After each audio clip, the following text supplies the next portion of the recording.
Благодарам, господине Джафери. Почитувани колеги пратеници, почитувана македонска јавност, ова е веќе 15 ден или пола месец како Собранието на Република Македонија расправа можеби за најбитниот економски, финансиски или општо документ што доаѓа во Собранието, а предложен од владата, тоа е буџетот, односно во овој случај ребалансот на буџетот за 2019 година.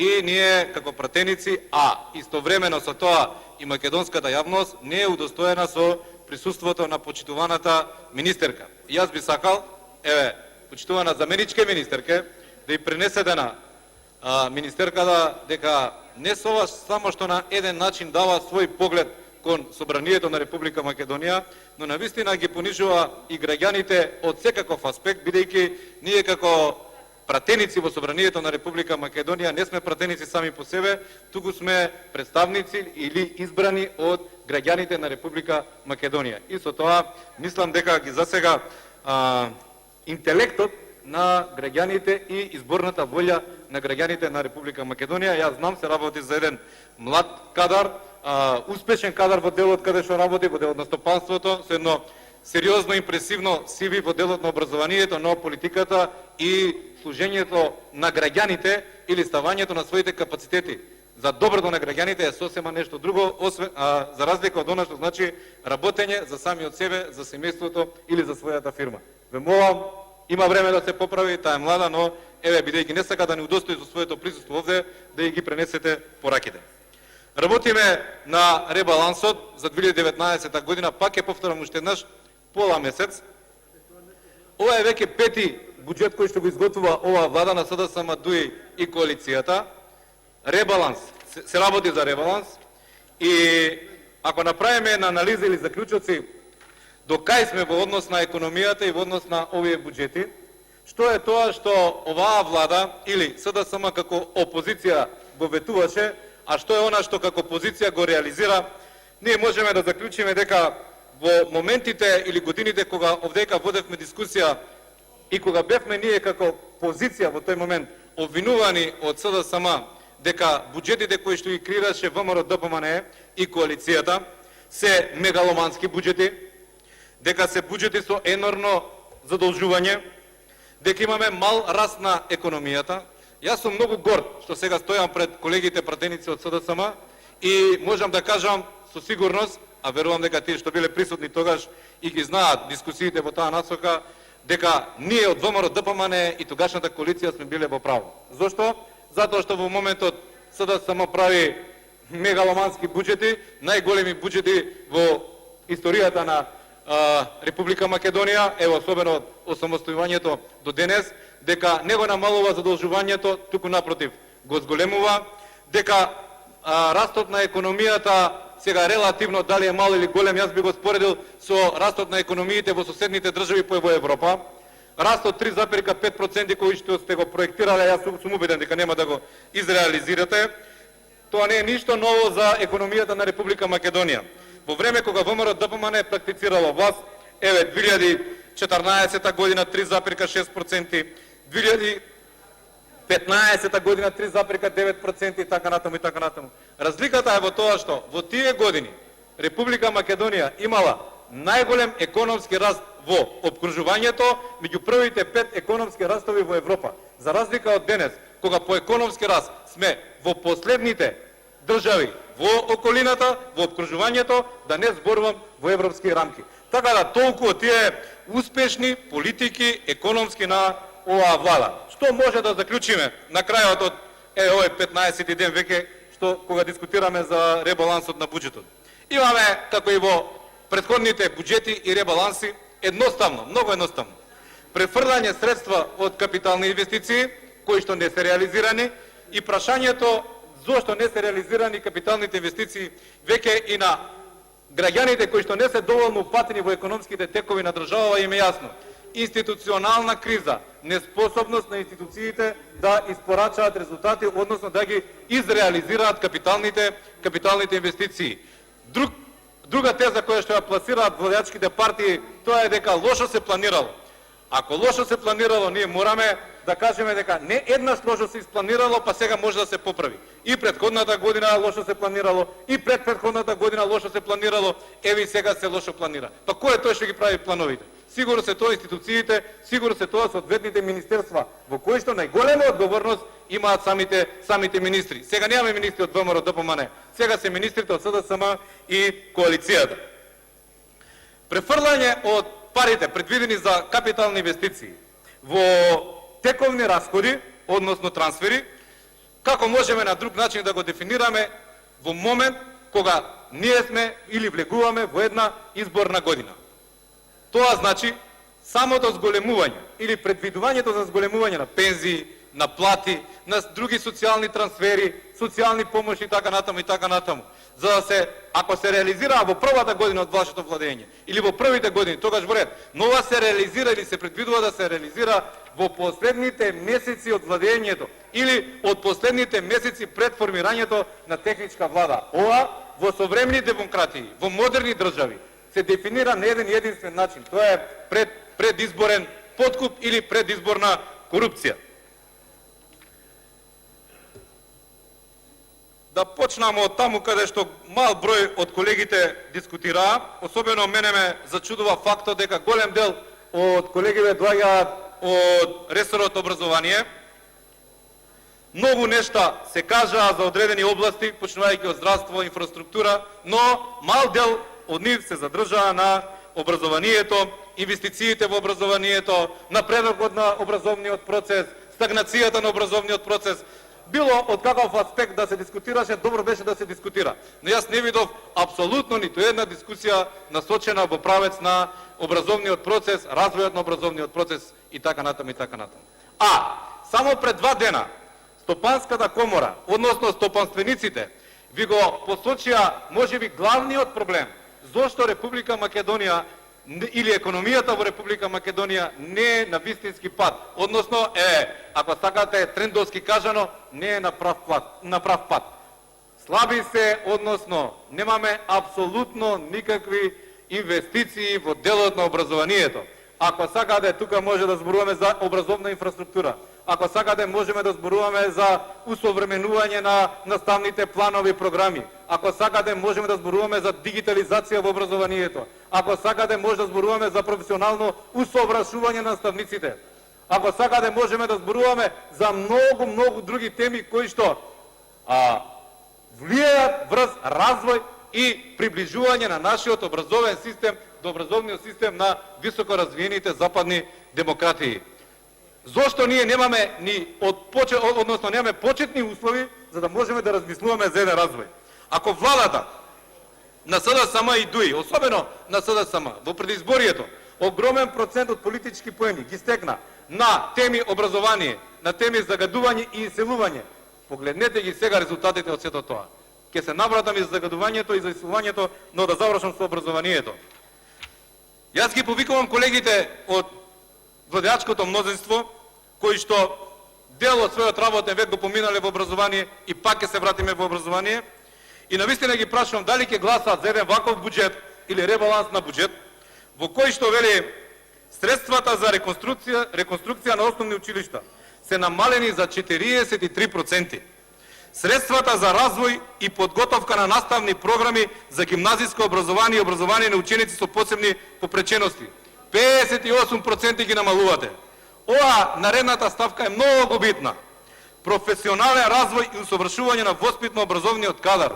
Тука средствата на оваа ставка ги намалувате за цели 41%. Средствата за развој и подготовка на програми за средно стручно образование. И тука има сериозно намалување над 30%. Зошто ова ви го кажувам и ви го зборувам и ви го потенцирам, господја заменик министерке, мене ми е навистина жал што постојано со вас комуницираме и ги разменуваме аргументите, но тоа е тоа. Верувам дека за буџетот за 2020 година ќе биде и министерката малце послободна и ќе не удостои, односно ќе ги удостои граѓаните на Република Македонија со да ги погледнеме и да ги слушнеме нивните конкретно ставови околу економските текови во државата. Но да се вратам на она што е основава.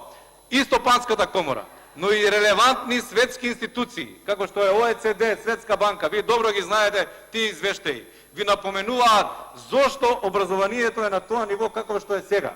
Јас не велам дека ние направивме, не знам, идеално образование кога практициравме власт, но ги детектиравме проблемите и работевме на решавање на истите. Јас знам дека тие не се решаваат преку за еден ден, но треба некада да се почне, а не да се врти за 180 степени назад и да одиме во една негативна или деструктивна насока. Тие извештаи од овие релевантни светски институции ви кажуваат дека за развој на економијата, за развој на стопанството ни требаат стручни кадри. За стручни кадри ни треба современ, образовен систем. И вие тие извештаи сигурно сте ги читале. И јас не знам зошто апсолутно на тие седници на влади или на координации меѓу министерствата не донесете еден клучен заклучок во кој што ќе стои дека образованието треба да биде приоритет, ако не број 1, ама во првите 3 приоритети на Република Македонија. Без тоа нема да имаме стопанство, без тоа нема да имаме здравство, нема да имаме инженери, нема да имаме лекари. Мислам дека околу проблемите во овој сектор треба малце посериозно да се загрижите и да донесете поцврсти и посериозни ставови. Актуелно денес сакам да го продискутираме изголемувањето на платите, штрајкот на СОНГ, штрајкот на културните работници. Македонија влегува во изборна година. Јас пак ќе кажам, немојте да носите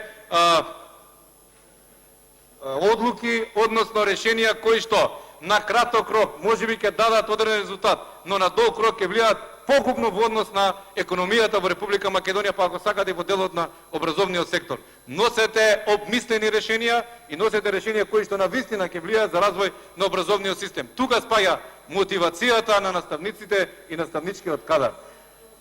Почитувана министерке, СОНГ бара 10% зголемување или над 10% зголемување во јануари, барем така беа официјалните податоци, вие велите тоа е од април. Значи, ако ги прифатиме и вашата теза да може од април, или еве, од априлската плата да се зголемат платите во образование. Ние, и ако ја прифатиме тезата на премиерот дека во октомври ќе бидат изборите, вие зголемувате платата на наставниците 5 месеци пред изборите. Што е тоа освен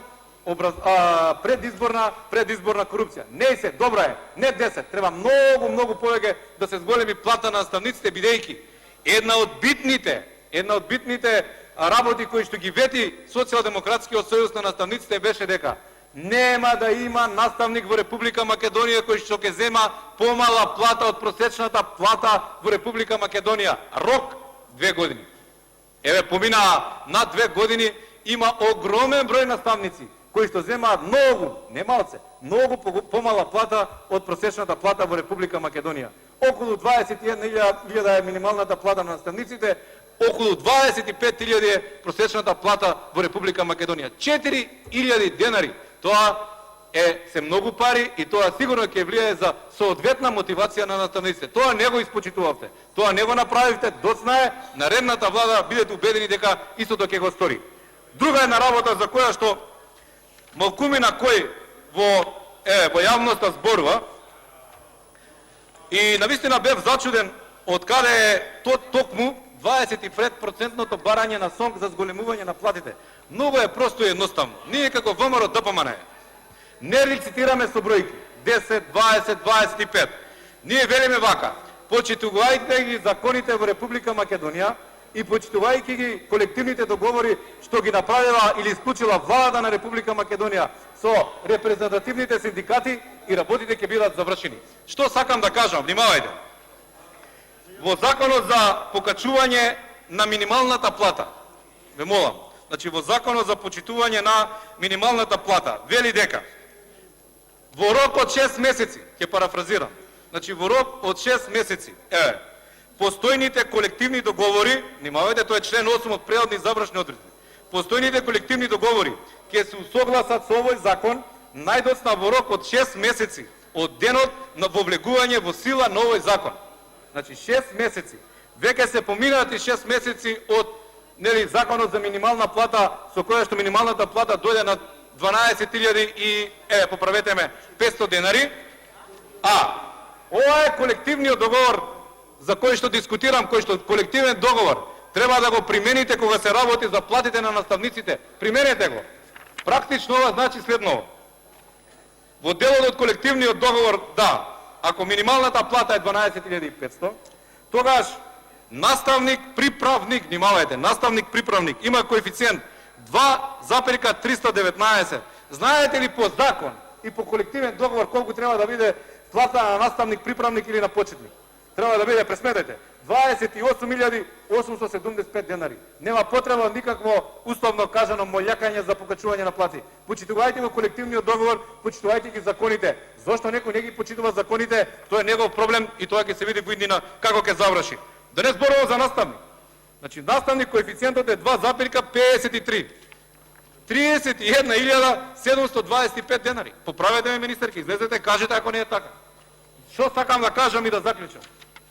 Не треба да лицитираме и не треба да манипулираме со чувството на оваа категорија граѓани. Тие ги учат, ги образуваат, ги воспитуваат најмладите и днината на оваа држава, нашите деца, децата на нашите роднини, пријатели, другари, познаници и непознаници. И ние лицитираме со нивните чувства и си играме со нивните чувства. Дали 10% ќе биде, дали 15, дали 20. Ни 10, ни 15, ни 20.